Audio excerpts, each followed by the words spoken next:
the software, and that's fairly clear. And so that's some of the lowest hanging fruit, I would say, for CEBP, especially when it comes to video. You can imagine kind of instead of what you currently do today in that system, which might be sending an email alert, you launch a video call with relevant participants, for example.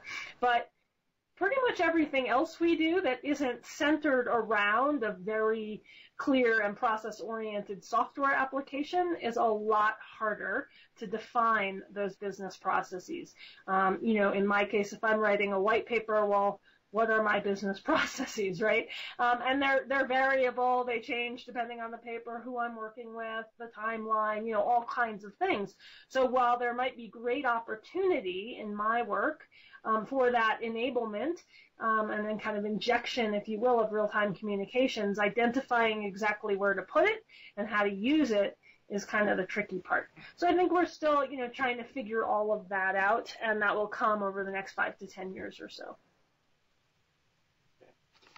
So at this point, I just want to move on to closing thoughts. So Joan, we've I think done a great job of exploring these trends, looking at data, looking at what's happening today and what we anticipate will happen tomorrow.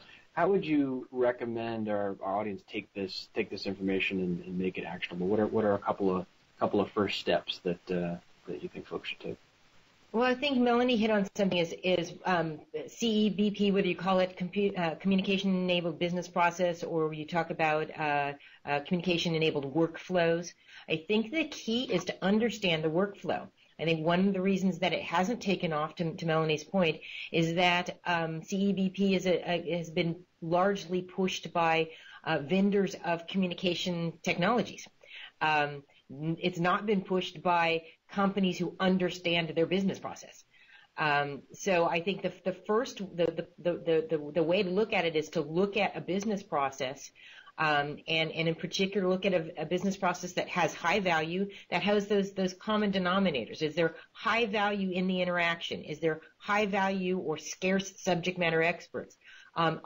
Is there a highly distributed team of people who have to work on a project and closely collaborate? If you have lots of yeses in your business, whatever business you